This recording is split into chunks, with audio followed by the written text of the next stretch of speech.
Hey, everybody, welcome to our podcast, Mind Your Health. My name is Dr. Connie, and as always, thank you so much for joining me. I recently did a survey amongst thousands and thousands of our autoimmune clientele, and we got some interesting feedback on the area of food. As you know, I've lived with an autoimmune condition for over 20 years. I recently went through a flare that really surprised me last year, despite all the impeccable practices. And over the years, I've tried just about every diet out there, thinking that that was the solution. And as I experimented in my body, what the best diet is for me, and really looking at the science and the recommendations and looking at food differently from the perspective I have today, that the truth is no diets really work. It's not about the diet itself. It's about the combination of all factors. All the moving pieces need to be combined. It's all about putting the pieces back together. So I really want to talk to you about redefining what healthy eating for autoimmunity really should look like, okay? Because if you're like most autoimmune patients, you struggle to really understand what diet is best for you.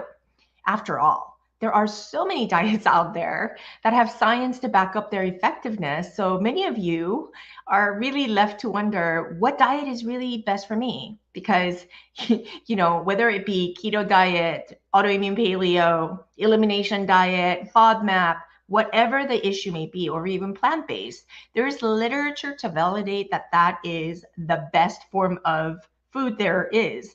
But you have to understand we have what's called reticular activating system in our brain. The way we process information is we stand for our belief, and then everything that we find is evidence of that belief.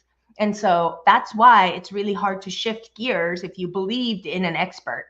If you believed in a certain philosophy and you believe that science, you refuse to look at the opposing point of view, not recognizing that same holds true. Equal amount of data exists in science for another type of diet that works just as well. Me as a clinician, I've seen both things, right? I've placed patients on keto diet when I learned keto diet was amazing for autoimmunity. However, I found that 50% of the autoimmune patients did really well, while the other 50, they really struggled and it really flared them up. So there is no rhyme or reason with this. And I have to tell you, I was on an impeccable diet. My diet is so clean that everybody was so shocked when I was going through a flare last year. Now I know what triggered it or might have triggered it, but this is really the paradox of living with autoimmunity. We have to do our best, but it's really about self-awareness and really, really becoming a warrior of autoimmunity. And which means you have to build resiliency and mental stamina to understand that you've got this thing. There's nobody else that's going to know more than you about how to take care of you. And really, this topic of eating is so much confusion because it's not so black and white. It's very gray, and there's always an in between. Because first of all, everybody's right, and everybody are all wrong if whatever side of the fence you choose to be on. There is no right or wrong, right? It really depends on what you choose to believe or buy into. But what I can tell you is that there is no one size fits all diet specific for autoimmunity. You generally want to go for something anti-inflammatory, but having an anti-inflammatory effect means different things for different people. So if you buy into the dogma that autoimmune paleo is the right diet for autoimmunity, then you'll find yourself defending autoimmune paleo, and that's all you want to eat. If you believe plant-based is the way, or keto, macro, micro counting, or intermittent fasting, it really doesn't matter because there will be research and science to back up whatever diet is effective. So you just have to pick a stance, right? And so I love this quote by Marcus Aurelius. I always go to timeless wisdom or ancient wisdom. He said, everything we hear is an opinion, not a fact. Everything we see is our perspective, not the truth. So I want you to really always seek the truth for you, okay? That's the best advice I can give you. What I can tell you is that, like I said, I've tried them all. I've been a health nut most of my life, and I have master's degree in nutrition. I am a registered dietitian, which is considered the highest educational credential in the industry in the field of dietetics. There's the nutritionists, the health coaches. You can go through 6 months programs, all the things. But for me, registered dietitians, they have the highest credential, meaning we have the most extensive biochemistry, the physiology, all the scientific background to really, feed into the regular educational system. You have to, at that level of education, not just a certification, right? It's a recognized field of dietetics, registered dietitians who handle, medical nutrition therapy. And like I said, I've tried most diets, including fat-free. When I was going through school, it was all about the fat-free. I've been vegan, vegetarian. I've tried the elimination diet, and I do that from time to time. I've tried the FODMAP when I had SIBO, and blood type diet, even paleo and keto, of course, and intermittent fasting and macrobiotics as well. So I understand the science behind the diets and have studied and learned from the best of the best. The truth is that the very belief that eating is a diet is what's wrong. That in the name of health, we can actually take things too far to make something healthy so unhealthy. And that was me. In the name of health, following various diets causes a very dysfunctional relationship with food for me. I became very orthorexic. Let me define some words for you because we must change the way we think and feel about food and eating. So diet by definition is the kind of food that a person, animal, or community habitually eats. And for the purpose of being clear, I want to refer to diet as nourishment. Why? Because all food should nourish our soul, our body, mind, and spirit. Food is so much more than carbohydrates, protein, and fats. It's also comfort. It's our connection with others. It's the memories that we hold. It's our culture.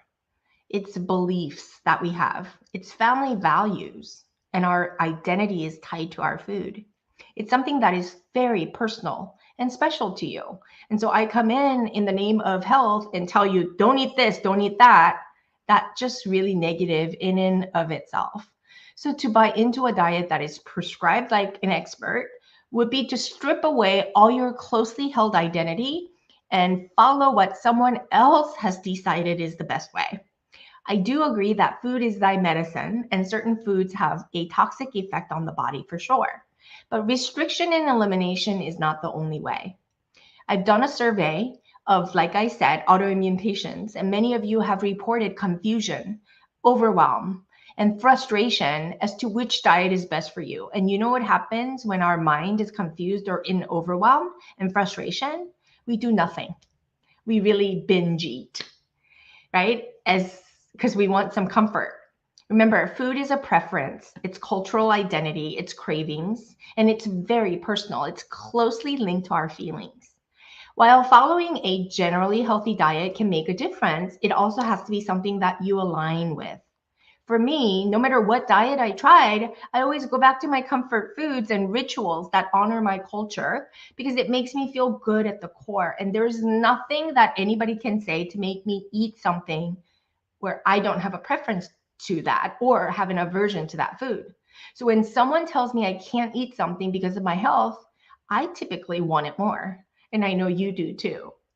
I've been meticulous about my diet though, luckily, and I've been very disciplined. I've been very free with my diet. And I can tell you from personal experience that my thoughts and feelings about foods matter more than the actual foods that I'm eating. My physiological and psychological condition matters more as a priming, system to accept the food more than the food itself.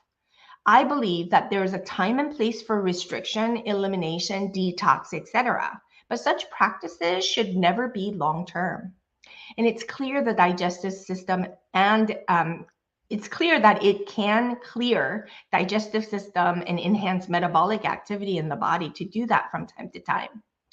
You'll notice you'll have a tendency to fall back though on your comfort foods when life happens. Right? I believe we nourish our body to heal so that we can have freedom to explore our palate and diverse foods that are available to us today. And food is a common denominator that connects us to each other, as we all have to eat to survive. Everybody does, right? And because many of you live in fear of autoimmunity, it may feel very stressful or limiting when thinking about foods. I used to not enjoy talking or, you know, talking or thinking about foods because I didn't have anything that I wanted, or I'm not very, what do you call it? I'm not very into food. I'm not a foodie, for example, right? I eat to survive, I don't live to eat, right? This itself is not healing to really restrict and be scared of the foods, because there was a time when I was on heavy into functional medicine. I was into elimination diet and getting rid of everything because my digestive system was a hot mess. But it was more emotional and psychological things that created that, as opposed to the eating itself. So fixing the eating didn't fix my psychosomatic effects of my life.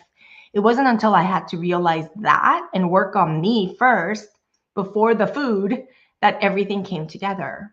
You have to understand that, if eating is stressful for you and you have to constantly restrict, it has the opposite effect. It doesn't have a healing effect.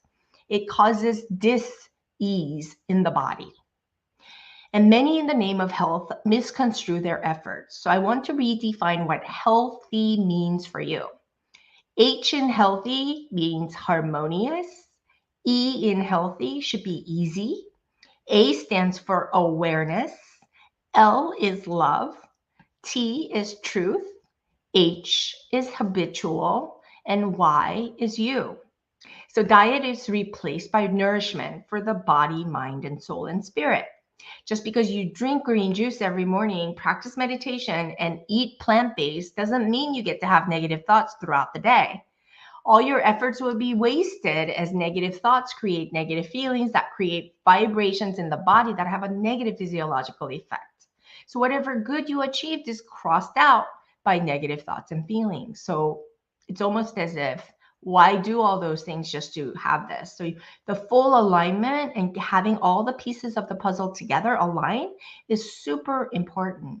And you're the only one who can be in charge of that, because there's no program out there that places importance and emphasizes all those things to come together. Everything that you do must be aligned from the core to have a positive healing effect in the body. What you're eating matters less than how you're nourishing your body, mind, soul, and spirit. You must adapt the healthy way into everything that you think, feel, and do. And this is why conventional meds, functional holistic medicine, lifestyle interventions such as diet, exercise, or meditation are only as effective as the harmony or balance you are creating in the whole system, which means your whole body, in your whole layers of your body, the physical, emotional, mental, and spiritual.